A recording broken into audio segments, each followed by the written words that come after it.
Assalamualaikum warahmatullahi wabarakatuh. Perkenalkan, nama saya Mailia Pradista. Saya dari kelas D12 semester 6. Video ini saya buat bertujuan untuk memenuhi tugas UTS mata kuliah Filsafat Pendidikan. Pada video kali ini, saya akan membahas artikel yang berjudul Membangun Karakter dalam Perspektif Filsafat Pendidikan Ki Hajar Dewantara. Biografi singkat Ki Hajar Dewantara. Ki Hajar Dewantara terlahir dari keluarga kerajaan Paku Alam yang merupakan keturunan bangsawan. Lahir di Yogyakarta pada tanggal 2 Mei 1889 dengan nama R.M. Suwardi Suryaningrat. Ayah Ki Hajar Dewantara bernama Kanjeng Pangeran Harjo Suryaningrat, putra dari Kanjeng Gusti Pangeran Hadipati Harjo Surjosasraningrat yang bergelar Sri Paku Alam III. Ki Hajar Dewantara merupakan keturunan dari Paku Alam III dan mendapat pendidikan agama dari ayahnya. Pemikiran Ki Hajar Dewantara tentang pendidikan karakter. Yang pertama, pengertian pendidikan karakter. Pendidikan yang dimaksud oleh Ki Hajar Dewantara memperhatikan keseimbangan cipta, rasa, dan karsa, tidak hanya sekedar proses alih ilmu pengetahuan saja atau transfer of knowledge, tetapi sekaligus pendidikan juga sebagai proses transformasi nilai atau transformation of value. Dengan kata lain, pendidikan adalah proses pembentukan karakter manusia menjadi sebenar-benarnya manusia. Di sisi lain, karakter dalam istilah sederhananya adalah pendidikan budi pekerti. Kata karakter berasal dari bahasa Inggris character, artinya watak. Ki Hajar Dewantara telah jauh berpikir dalam masalah pendidikan karakter. Mengasah kecerdasan budi sungguh baik karena dapat membangun budi pekerti yang baik dan kokoh sehingga dapat mewujudkan kepribadian atau Persönlichkeit dan karakter atau jiwa yang berasas hukum kebatinan. Yang kedua, tujuan pendidikan karakter. Tujuan pendidikan bagi Ki Hajar Dewantara adalah membangun anak didik menjadi manusia yang merdeka lahir batin, luhur akal budinya, serta sehat jasmaninya untuk menjadi anggota masyarakat yang berguna dan bertanggung jawab atas kesejahteraan bangsa, tanah air, serta manusia pada umumnya.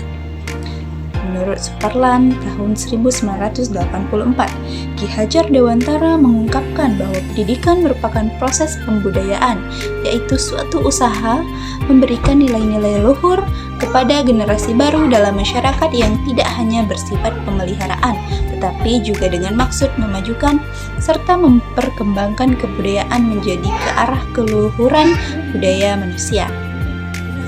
Dasar pendidikan. Sistem pendidikan Ki Hajar Dewantara dikembangkan berdasarkan 5 asas pokok yang disebut Pancadharma Taman Siswa, yang meliputi yang pertama, asas kemerdekaan, yang berarti disiplin diri sendiri atas dasar nilai hidup yang tinggi, baik hidup sebagai individu maupun sebagai anggota masyarakat. Yang kedua, asas kodrat alam, yang berarti pada hakikatnya manusia itu sebagai makhluk hidup, yaitu satu dengan kodrat alam. Yang ketiga, asas kebudayaan, yang berarti bahwa pendidikan harus membawa kebudayaan kebangsaan itu ke arah kemajuan yang sesuai dengan kecerdasan zaman, kemajuan dunia, dan kepentingan hidup lahir batin rakyat pada setiap zaman dan keadaan. Yang keempat, asas kebangsaan, yang berarti tidak boleh bertentangan dengan kemanusiaan, malah harus menjadi bentuk kemanusiaan yang nyata.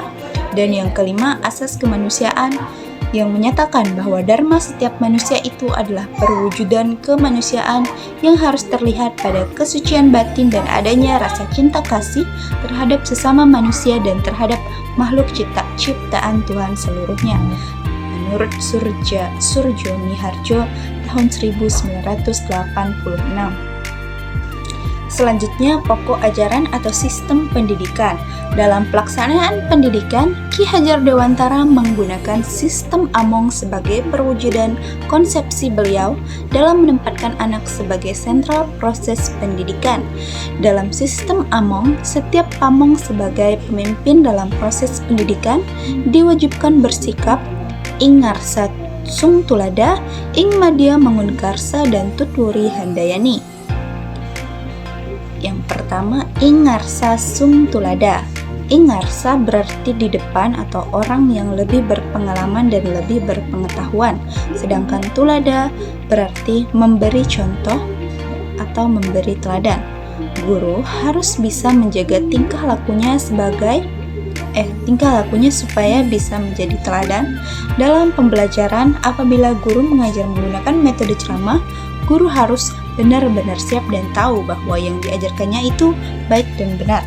Yang kedua, ada ing madya mangun karsa, berarti bahwa seorang pemimpin atau pendidik ketika berada di tengah harus mampu membangkitkan semangat, berswakarsa dan berkreasi pada anak didik. Hal ini dapat diterapkan bila guru menggunakan metode diskusi sebagai narasumber dan sebagai pengarah. Guru dapat memberikan masukan-masukan dan arahan. Yang ketiga, tutwuri handayani, berarti bahwa seorang pemimpin atau pendidik berada di belakang, mengikuti dan mengarahkan anak didik agar berani berjalan di depan dan sanggup bertanggung jawab ketika guru berada di tengah, membangun semangat, di belakang memberi dorongan. Dapat terjadi anak didik akan berusaha bersaing, berkompetisi, menunjukkan kemampuannya yang terbaik.